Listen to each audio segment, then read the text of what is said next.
Bug Country 99.7 and 101.1, today's new country. We are thinking pink all month long with Fred F. Collison Sons here on Bug Country, and Making Strides Against Breast Cancer is Sunday, October 23rd at MVCC in Utica. And in studio, I've got Kassie Misiaszek. How you doing? I am so good. How are you? I'm good. I'm so excited that you're here because you're going to be talking about your journey, obviously, as a breast cancer survivor. And why don't you give us a little bit of a story of who you are and your journey? Okay. So, as you said, my name is Kassie Misiaszek. I am a part-time police officer in the village of Frankfort. Great job. Love it. Wouldn't change it for the world. So my journey started January of 21 when I found a lump. I was in total disbelief that it could be cancer because it doesn't run in my family. But after like 3 days of ignoring it, I did go to the doctors and she said, I don't think it's anything, but let's get it scanned. So I did. I went in for a mammogram and an ultrasound. And of course they can't tell if it's cancer till after the biopsy. Right. But I had a feeling just by the way they were acting, doing repeats of pictures. So the following week I did have 2 biopsies done. And, it was brutal. But I got through it. And 5 days later, we did find out that both spots were positive. So I reached out to a doctor in Syracuse, Dr. Court. She's phenomenal. She told me, let's do a double mastectomy as long as you're okay with it. So I said, okay. This was really good news. I really did not want to have chemo because I was afraid of losing my hair. So a week later, she called me and she's like, your case was presented to the tumor board. You're going to need chemo. So my world came crashing down. And all I could think about was, oh my God, how am I going to save my hair? Probably the last thing that should have been on my mind. But yeah. I just really didn't want to lose it. So with that being said, I reached out to the UK, yes, the United Kingdom, and I was like, I want to use your capping system.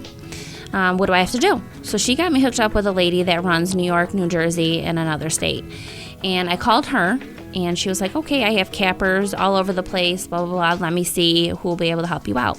So she came in contact with one of her cappers who lives in the Bronx. And he actually commuted. I kept him in a hotel room, and he cold capped my head each chemo. I had 4 rounds of chemo, 3 weeks apart. And it's all out of pocket. They look at it as like a cosmetic type of treatment. So there was no help with payment or whatever. But at that point, I didn't care. I just wanted to save my hair. So the cap is like a helmet. It's like a fuzzy helmet. I was just going to say, can you explain a little bit for people because I kind of am clueless right now, so I want to make sure I understand it right. It's so interesting. So it's like fuzzy and blue, and he brings a couple, and they stay on dry ice, and then they're -40. Every 20 minutes, your cap is being changed. And what it does is it saves your hair follicles. I did lose some hair, like near my ears and stuff, but I kept enough to keep the cancer a secret. So I didn't tell anyone from January up until September 19th. That's a long time. Very long. So how do you keep that to yourself? Did you tell anybody? Did you go see anybody for this while you're going through this? Told my 2 closest friends and my family. Everything else was kept a secret. And obviously, so we were talking a little bit off air about like depression and anxiety. So obviously when you're keeping something so serious to yourself, how is that for you? So I feel like I handled it pretty well. When I'm like, even like with general sickness or whatever, I don't like to be around people. I kind of close up. And with this, I was home a lot, I always reached out to like my 2 closest friends if I needed to talk. My fiance, I would bring it up to him. No one really knew the right words to say. I mean, what do you say to somebody? But they let me vent, do whatever I had to do to get by. I worked up until a couple days after my second chemo. We found out my foot was broken. Oh. Yeah. When it rains, it pours, right? So I was in a boot for 5 months. I was pulled from work. So with that being said, come July, I had my double mastectomy. Brutal surgery. brutal. So that was about a 6-week recovery. And then she came back, my surgeon, and said the 2 lymph nodes that I took out, they had a dusting of cancer. So she said you have 2 options. You do 5 weeks of radiation, or we go back in and we take more lymph nodes out to see if the cancer went beyond. So I picked the surgery. So September 1st, I had that done. And when I woke up, she was like, you have a lot of scar tissue, blah, blah, blah. I wasn't sure if I could get a lymph node. Mm-hmm. If I didn't get any lymph nodes, you're going to have to do the radiation. So I kind of held my breath for 9 full days till I got a phone call that said we got a lymph node and there was no cancer. So that was a huge relief. And then in November, I had reconstruction.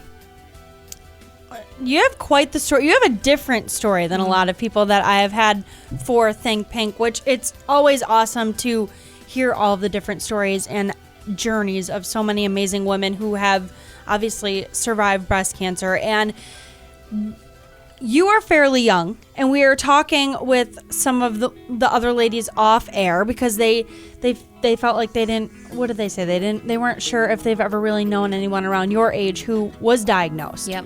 So you started going obviously because you did feel that one lump. And what advice would you have to say for somebody who is probably like my age or a little bit younger and closer to age than you? Because it's obviously you weren't expecting any of it. If I could say one thing, no matter your age, just check. Mm-hmm. I never, ever, ever did self-exams at home. I will admit that. I have a friend who got diagnosed a couple months before me, and I swear it was her getting diagnosed that got me to check. I thank the Lord every day, because mammograms don't start till you're 40. Right. I wouldn't be around at 40 if I didn't find it. Mm-hmm.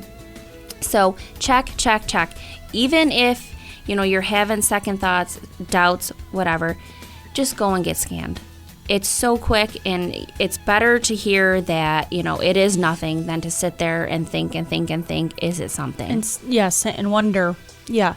So if you would like to learn more about Kassie and her story and her journey as being a breast cancer survivor, you can head on over to all of our social media pages at Bug Country CNY or at bugcountry.com.